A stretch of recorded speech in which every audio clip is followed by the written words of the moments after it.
매일 성경 묵상 나눔입니다. 2024년 10월 15일 화요일입니다. 오늘 묵상하는 본문은 열왕기하 24장 8절에서 25장 7절입니다. 본문을 읽습니다. 요아긴이 왕이 될 때에 나이가 18세라. 예루살렘에서 석 달간 다스리니라. 그의 어머니 이름은 느후스다요 예루살렘 엘라딘의 딸이더라. 여호와께는 그의 아버지의 모든 행위를 따라서 여호와께서 보시기에 악을 행하였더라. 그때에 바벨론의 왕 느부갓네살의 신복들이 예루살렘에 올라와서 그 성을 애워싸니라. 그의 신복들이 애워쌀 때에 바벨론의 왕 느부갓네살도 그 성에 이르니 유다의 왕 여호와긴이 그의 어머니와 신복과 지도자들과 내시들과 함께 바벨론 왕에게 나아가매 왕이 잡으니 때는 바벨론의 왕 8째 해이라. 그가 여호와 성전의 모든 보물과 왕궁의 보물을 집어내고 또 이스라엘의 왕 솔로몬이 만든 것 곧 여호와의 성전의 금 그릇을 다 파괴하였으니 여호와의 말씀과 같이 되었더라. 그가 또 예루살렘의 모든 백성과 모든 지도자와 모든 용사 10,000명과 모든 장인과 대장 장이를 사로잡아가매 비천한 자 외에는 그 땅에 남는 자가 없었더라. 그가 요왕인을 바벨론으로 사로잡아가고 왕의 어머니와 왕의 아내들과 내시들과 나라에 있는 권세 있는 자도 예루살렘에서 바벨론으로 사로잡아가고 또 용사 7,000명과 장인과 대장장이 1,000명 곧 용감하여 싸움을 할 만한 모든 자들을 바벨론 왕이 바벨론으로 사로잡아가고 바벨론 왕이 또 요아긴의 숙부 마따니아를 대신하여 왕으로 삼고 그의 이름을 고쳐 시드기야라 하였더라. 시드기야가 왕이 될 때에 나이가 21세라. 예루살렘에서 11년간 다스리니라. 그의 어머니의 이름은 하무다리요 립다인 예레미야의 딸이더라. 그가 여호와김의 모든 행위를 따라 여호와 보시기에 악을 행한지라. 여호와께서 예루살렘과 유다를 진노하심으로 그들을 그 앞에서 쫓아내실 때까지 이르렀더라. 시드기야가 바벨론 왕을 배반하니라. 시드기야 제9년 10째 달 10일에 바벨론의 왕 느부갓네살이 그의 모든 군대를 거느리고 예루살렘을 치러 올라와서 그 성에 대하여 진을 치고 주위에 토성을 쌓음에 그 성이 시드기야 왕 제11년까지 포위되었더라. 그의 넷째 달 9일에 성 중에 기근이 심하여 그 땅 백성의 양식이 떨어졌더라. 그 성벽이 파괴됨에 모든 군사가 밤중에 두 성벽 사이 왕의 동산 견문 길로 도망하여 갈대아인들이 그 성읍을 외어쌌으므로 그가 아라바 길로 가더니 갈대아 군대가 그 왕을 뒤쫓아서 여리고 평지에서 그를 따라 잡음에 왕의 모든 군대가 그를 떠나 흩어진지라. 그들이 왕을 사로잡아 그를 리블라에 있는 바벨론 왕에게로 끌고 가매 그들이 그를 신문하니라. 그들이 시드기야의 아들들을 그의 눈 앞에서 죽이고 시드기야의 두 눈을 빼고 놋사슬로 그를 결박하여 바벨론으로 끌고 갔더라. 오늘 유다의 마지막 장면을 이제 묘사하고 있습니다. 요아긴이 왕이 될 때 이렇게 이제 요아긴 이야기가 나옵니다. 이제 요아긴은 이제 그 유다 역사에서 마지막에 두 번째 왕이라고 할 수 있는데요. 이제 요아긴 이야기를 하려면 요시아부터 이야기를 해야 합니다. 이제 요시아가 유다 왕국의 마지막 선한 왕이었고 종교 개혁을 이제 일으켜서 이제 유다를 정화시켜 가는 중에 애국과의 전쟁에서 전사를 하게 됩니다. 그리고 나서 이제 둘째 이제 요시아에게 세 명의 아들이 있었는데 그 세 명의 아들 중에 장자가 아니라 둘째가 이제 왕이 되어집니다. 요아하스라고 하는 왕인데요. 이제 아버지가 그 애굽에 전사를 당했으니까 반애굽 정책을 펼치겠죠. 그래서 이제 애굽이 다시 재침략을 해서 이 요아하스를 이제 왕에서 폐위시키고 이제 첫째인 요아스의 첫째 아들을 이제 그 친 애굽 정권으로 이제 어떤 괴뢰 정부 비슷하게 이제 정권을 세우게 되는데 그 사람이 이제 여호와김입니다. 그러니까 여호아하스가 요시아의 둘째 아들이고 여호와김은 요시아의 첫째 아들인 거죠. 이제 그렇게 되어지니까 자연스럽게 친애국 정책을 한다는 이야기는 이제 그 반 바벨론 정책을 펼친다는 것이고요. 그래서 이제 느부갓네살 왕에 의해 첫 번째로 이제 침략을 당하게 되죠. 그리고 이때 이제 다니엘이라든지 우리가 알고 있는 사람들이 이제 포로로 끌려가는 일들이 벌어지게 됩니다. 그리고 이 예루살렘을 침략하고 유다를 정복했던 느부갓네살 왕이 여호와김을 폐위시키고 그의 아들을 이제 왕위로 세웁니다. 그 왕이 여호와긴입니다. 이 여호와긴이 바벨론에 의해서 이제 왕으로 세워졌는데 석 달간 다스렸다. 이제 이렇게 말합니다. 근데 이제 그 여호와긴이 그의 아버지의 모든 행위를 따라서 여호와 보시기에 악을 행하였다. 그러니까 요시야 할아버지는, 그러니까 여호와긴의 할아버지는 종교개혁을 일으켰었는데 그 종교개혁을 일으키고 진행하는 중에 갑자기 전사하고 그의 둘째, 그러니까 삼촌이죠. 큰아버지겠죠. 큰아버지가 왕이 됐었는데 죽고 자기 아버지가 왕이 되고 그리고 이제 자기가 왕이 되어졌을 때에 그 시간차라고 하는 부분이 그렇게 길진 않을 것을 우리가 생각해 볼 수 있죠. 근데 아버지를 따라서 할아버지가 아니라 아버지를 따라서 아버지의 모든 행위를 따라서 여호와 보시기에 악을 행하였다 이렇게 말합니다. 그때에 이제 이렇게 이제 그 유다의 왕이 벌써 요시아 이후로 여호아하스, 여호와김 그리고 자신인 여호와긴까지 순식간에 세 명의 왕이 이렇게 진행되어지면서 유다가 황폐하고 있을 때에 하나님을 찾고 하나님 앞에 돌아가야 하는데 그러지 않고 오히려 악을 행했을 때라고 하는 그때인 거죠.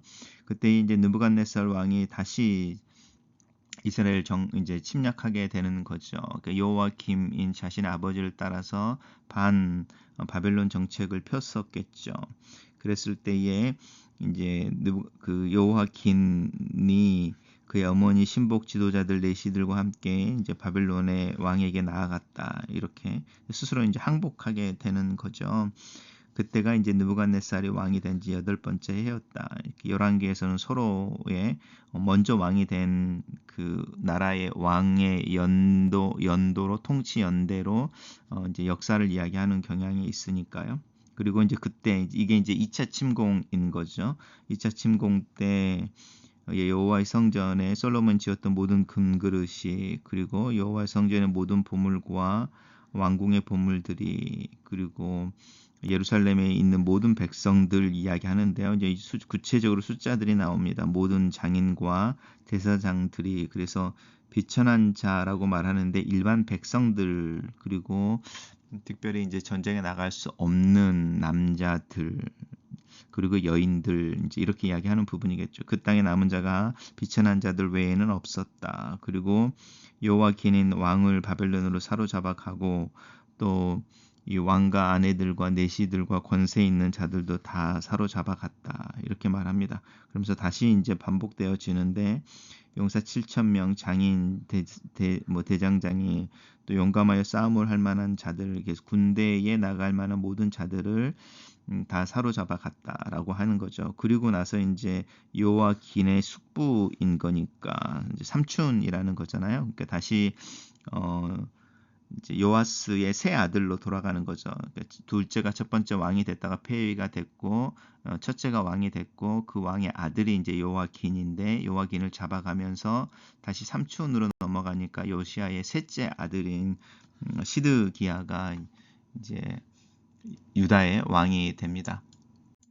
시드기야 왕이 될 때에 21세다 이제 이렇게 이야기하고 있으니까요. 이제 그리고 어머니가 이제 다른 부분을 보면 요아스가 서로 다른 부인들 사이에서 그러니까 아들을 낳았다라는 걸 우리가 알 수 있고 나이가 서로 이렇게 겹치거나 아니면 그렇게 차이가 많이 나지는 않는 것 같습니다. 여호와긴의 일을 따라서인데 다시 여호와김 자기 형님인 거죠. 형님의 행위를 따라서 여호와 보시기에 악을 행하였다라고 하는 부분이고, 그래서 결국 이제 여호와께서 예루살렘과 유다의 진노하심이 이제 선지자를 통해서 계속 이야기하는 게, 이제 출애굽을 통해서 약속의 땅으로 들어왔던 이스라엘 백성들이 약속의 땅에서 살 자격을 잃어버릴 때 이제 재출애굽이라고 할 수 있죠. 오히려 이제 약속의 땅에서 쫓겨나게 되어지는, 그것에 대한 경고가 있었는데 그 이야기를 하는 거죠. 그 앞에서 쫓아내실 때까지 이르렀다. 그리고 시드기야가 바벨론에 대한 계속해서 반 바벨론 정책을 하게 되고, 시드기야가 9년 열째 달 10일 이렇게 이제 구체적으로 이야기가 나오는데, 이게 이제 예루살렘의 멸망 또 유다의 멸망과 관련되어지기 때문이죠. 바벨론 왕이 모든 군대를 데리고 와서 이제 성을 쌓고요. 이제 옛날에는 주로 이렇게 토성을 쌓죠. 성을 따라서 흙으로 토성을 쌓아서 성을 이렇게 우리가 전쟁하듯이 부수는 것이 아니라, 우리도 이제 뭐 사극 같은 거 보면 이런 토성을 쌓는 것들을 많이 보게 되죠. 그래서 점령하려고 하는 성 벽의 높이만큼 흙으로 이제 성을 쌓은 다음에 뭐 다리를 놓으면 군사들이 바로 이제 그 성에 진입할 수 있으니까. 그래서 이제 시드기야가 왕 제 11년이니까요. 9년째에 와서 11년까지니까 3년 동안 전쟁이 일어나게 되는 거죠. 그리고 3년 동안 예루살렘을 포위하고 있었으니까 성의 기근이 얼마나 심했을지, 또 백성들의 양식이 떨어졌다고 하는 부분을 우리 상상할 수 있습니다. 그리고 이제 결국 멸망하게 되죠. 이 갈대아인들은 이제 바벨론을 가리키는 말이죠. 바벨론의 핵심인들, 인종이 이 갈대아인인 거죠. 그리고 이제 그렇게 성벽이 함락되어졌을 때에 시드기야가 도망을 가지만 결국은 이제 잡히게 되죠. 아라비아 길로 가더니 갈대아 군대가 그의 왕을 따라가서 잡으려고 했다라고 하는 부분인 것이고요.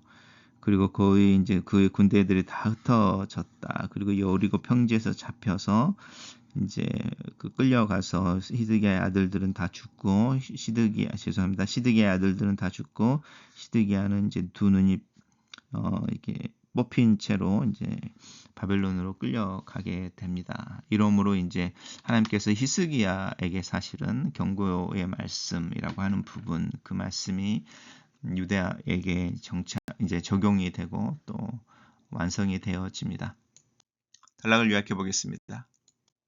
요아김의 악을 이어간 요아긴은 왕위에 오른 지 석 달 만에 바벨론의 포로가 되어 잡혀 끌려가고, 그의 숙부 시드기야는 유다의 최후의 비극적인 왕이 되어 유다의 비극의 문을 연다. 이렇게 정리해 봤습니다. 묵상 나눔입니다. 하나님은 잘못을 돌이킬 기회를 주십니다. 하나님은 유다를 단번에 멸망시키지 않으시고 바벨론에 포위되고 백성이 포로로 잡혀가는 일을 경험하게 하시면서 유다가 돌이키길 바라셨습니다. 그럼에도 유다가 마음을 돌이키지 않자 시드기야 11년에 완전히 멸망하게 하십니다. 하나님이 반복적으로 마음을 두드리시는 죄가 있습니까? 하나님이 주시는 용서의 기회를 거부하면 엄한 징계를 피할 수 없습니다. 유다의 선지자가 경고한 심판의 날이 이르렀습니다. 다윗 언약과 성전이 영원하리라는 백성의 기대를 꺾는 파멸의 날입니다. 요아긴과 그의 왕의 신하들은 순수히 항복하고 성전의 보물을 다 내주었습니다.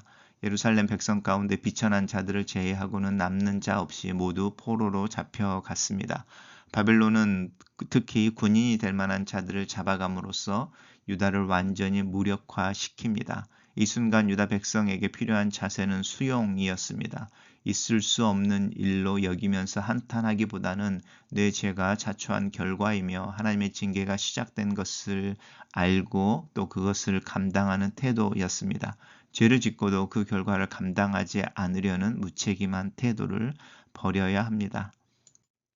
시드기야는 바벨론에 항복하여 바벨론을 섬기는 것이 하나님의 뜻이라는 예레미야의 경고를 듣지 않고 바벨론에 반기를 듭니다. 이 일로 예루살렘은 바벨론 군대에 포위되어 1년 6개월 동안 기근으로 극심한 고통을 겪다가 함락됩니다. 시드기야는 자기 눈앞에서 두 아들이 처형당하는 것을 보고 난 후에 그 두 눈이 뽑히고 바벨론에 끌려갑니다. 예루살렘에서 일어난 참극은 그들이 우상을 숭배하고 약자를 괴롭힌 죄 때문에, 죄에서 돌이키라는 경고를 흘려 들은 안일함 때문에, 바벨론을 섬기며 하나님의 징계를 달게 받으라는 말씀을 듣지 않고 바벨론을 배신한 자만과 어리석음 때문에 일어났습니다.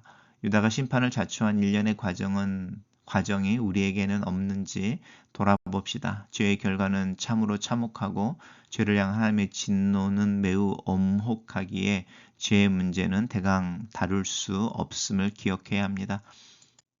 글로서는 기도입니다. 살아계신 하나님, 끊어지지 않는 죄, 마음 깊은 곳에 숨어진 연약함, 누구에게도 보여지지 않는 이기심, 오직 하나님만 보시고 일하셔서 고쳐나가시는 내 마음에, 내 삶에 하나님의 영역이 있음을 고백합니다. 하나님 앞에 설 때면 항상 직면하게 하시는 내 모습을 보면서 끊임없이 나를 위해 일하시는 하나님의 일하심, 그 일하심이 드러나는 선함, 또 그 선함이 드러나야 하는 그 영역에 지속적으로 하나님의 은혜와 오래 참으심과 또 장인처럼 빚으시는 하나님의 손길과 수고하시는 노동을 신뢰함으로 내 자신을 내어놓습니다. 은혜가 허락되는 기간에 내 삶의 변화와 성장의 열매가 맺히기를 기도합니다. 아멘.